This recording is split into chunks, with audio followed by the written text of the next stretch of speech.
I'm Traci Austin, your host of the People Strategy Podcast. This show provides interviews with organizational leaders and ongoing coaching experiences that highlight elevating people in organizations through a people strategy roadmap. Happy Thanksgiving. We are so thrilled that you're choosing to listen into the People Strategy Podcast today as you are enjoying your turkey day.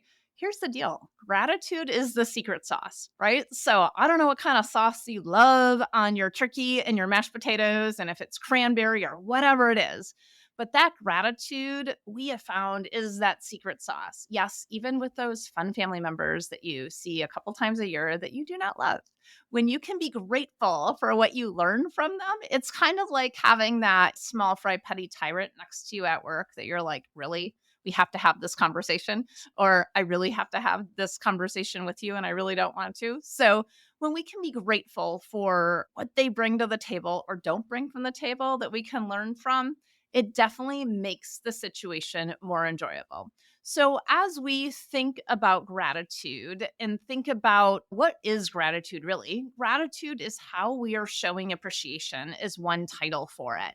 The other thing that I look at and really think about with gratitude, we do a lot of trainings on gratitude, is the impact that it has on our health, the impact that it has on employee engagement, and the impact it actually has on the bottom line inside of our businesses. And so let's chat a little bit about a couple of those. So, stress relief. When you give gratitude to others, even if you don't tell them, even if you just write it down, that does relieve stress. And that's something that becomes really important. Gratitude allows you to change perspectives. So here's a quote from Tony Robbins. What is wrong with always available? And so is what is right. So what is wrong is always available, and so is what is right. So what is our perspective, right? Are we always looking for the things that someone is doing wrong? Or are we also looking for the things that someone is doing right? And when we're in that mindset of gratitude, we're really looking for the things that they're doing right. The impact that that has is one, we notice it more. Two, it makes the interactions much more enjoyable. And so, as we talk about gratitude specifically in the workplace, one of the tools that we love and we use significantly is the 5 languages of appreciation. Because here's what we know is when we appreciate others, it seems to appreciate, right? What appreciates, appreciates. And so when we appreciate others, what's really important is that we take some time to really understand how they want to be appreciated.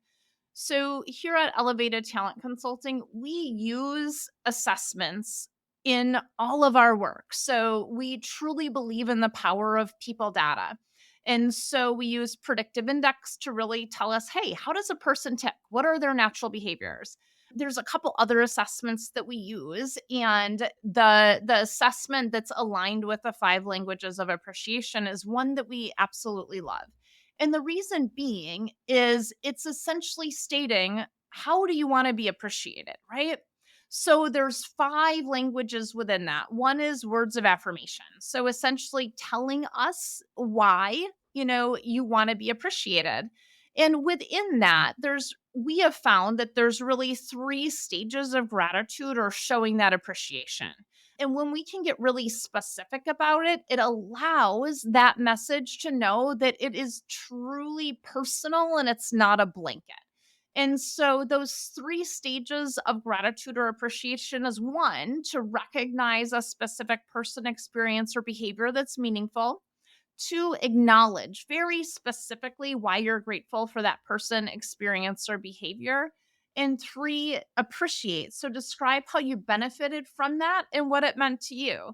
So this could be as simple as, all right, it is Thanksgiving and we're having hot sticky buns today. And I don't know about you, but I love myself some hot sticky buns. What are hot sticky buns? Essentially buns with a whole bunch of butter and brown sugar mixed together with pecans on top. I am not great at making them. However, my grandma and my aunt were phenomenal at making these sticky buns. And now my cousin has taken over the sticky bun making task. Do you know what I appreciate is a really good sticky bun once a year? And so when I appreciate her for that, It's, hey, thank you so much, Anya, for making the sticky buns because they are reminiscent of Granny and Marcy and of all of the mornings that we had growing up, sitting in front of the fire, eating these sticky buns once or twice a year. And they were the most amazing things ever. They like melt in your mouth, they're phenomenal. So I appreciate the fact that you're carrying on that tradition and adding the calories to my hips, but also allowing us to really go back and enjoy this time together. So, if you think about that example where we took in this recipe of recognize, acknowledge, and appreciate, those three stages allow her to go, oh my gosh, she really does appreciate what we do. Versus, I'll give you another example that is not appreciated, or I don't feel it is, right? Is, I make meals every Sunday so that we've got meals for the week. And what happens is my kids are like, Mom, you didn't clean up the kitchen. Well, I just spent 4 hours making meals for the week. But when there's not home cooked meals in the fridge, what do I hear? Hey, Mom, there's nothing in here to eat. So, do you hear the distinction between those? And do I actually expect them to tell me that they appreciate the home cooked meals? No, I really don't. Right. So, that's also my mindset on it because I know that they show that appreciation in many other ways. And so, as we really think about appreciation and gratitude as you're diving into your Thanksgiving meals or you're full and you're listening to this later on, that is one of those key pieces is to, hey, what is that specific words of affirmation? And so, that was some examples of that. The other thing I want to point out within words of affirmation is again, words of affirmation are written expressions of praise, recognition, and encouragement, or they could be verbal. Is there's two different ways that we can really appreciate and provide those words of affirmation. Some of them are very public and some of them can be really private. And this is where I love to dovetail the different assessments that we do together. So we use the predictive index, which there's a drive within the predictive index that says, hey, is this person extroverted? They like to have the mic in front of them. They like that public attention. They think by talking things out loud? Or is this individual really much more analytical? They're reserved, they're quiet. So when we talk about words of affirmation, if that's the language of appreciation that's most applicable to this person, we also need to know how they want to receive it.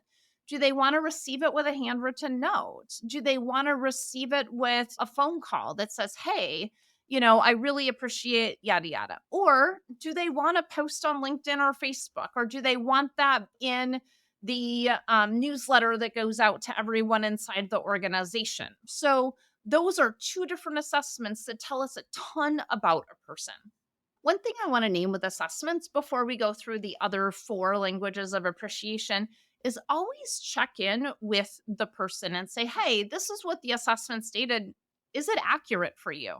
Because we are our own best knowledge of ourselves. And when we check in with that person to say, hey, is this accurate? The other thing we're doing is we're creating the time and the space for them to say yes or no to it so that we have a common language that we can move forward with.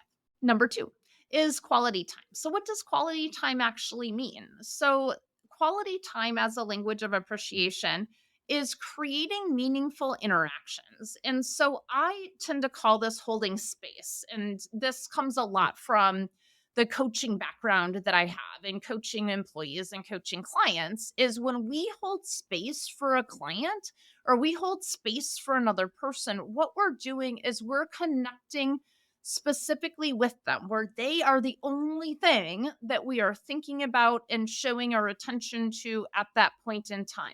But there's a second piece to this without judgment, right?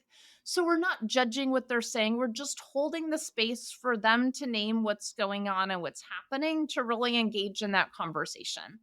And so that quality time is meaningful interactions by spending that dedicated time together. I don't know about you, but I feel so unseen when I'm with somebody and they are constantly on their phone. They're constantly looking at it. It's constantly dinging, emails dinging, Slacks dinging, Teams are dinging, all the things. I'm like, why am I even here? You're not paying any attention to me. They're like, well, I'm in front of you. No, you're not. You're not mentally with me. And so that quality time is not just the presence, but it is that true connection. And let me also name quality time does not necessarily have to be in person. It could be a Zoom conversation, it could be a phone call, but it's dedicated to that meaningful interaction.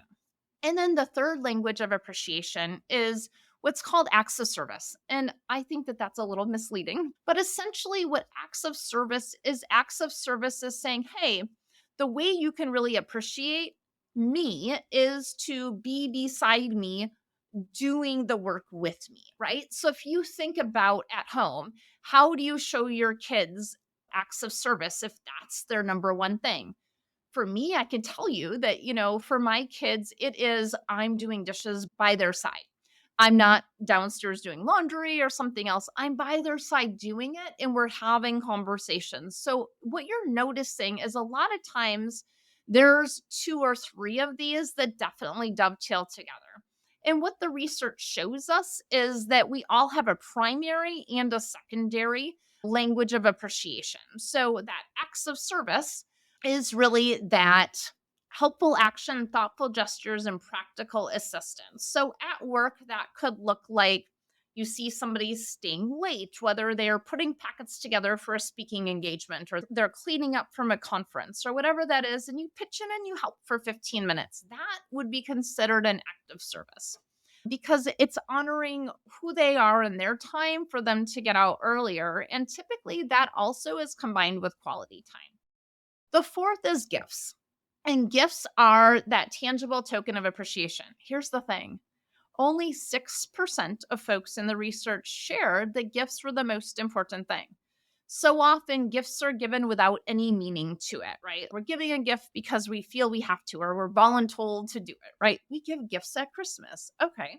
But really, like, what is the meaning behind that? And so, where gifts become important and meaningful is when those gifts are aligned to something that's important to that person. So, I was on a call with a client today and she said, hey, a gift to me, if you gave me a plant and I love plants, I have plants all over my office, that would be really appreciative. And I would know that you've paid attention to things that I've stated in earlier conversations. Let's say you give gift cards. Gift cards aren't bad, but you definitely want those gift cards to be tied directly to something that's important to them. So, for me, there's a local coffee shop that I really love. So if you were to give me a gift card to that coffee shop versus a Starbucks, that would mean so much more to me because that would mean that you knew me personally. So that's an example of gifts. And then the fifth, when we talk about this at work, we're like, that can't happen at work. We're going to get all these crazy things, right? And that's physical touch.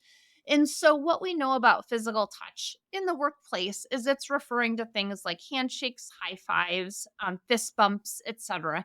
Again, ensuring that that's okay on both sides.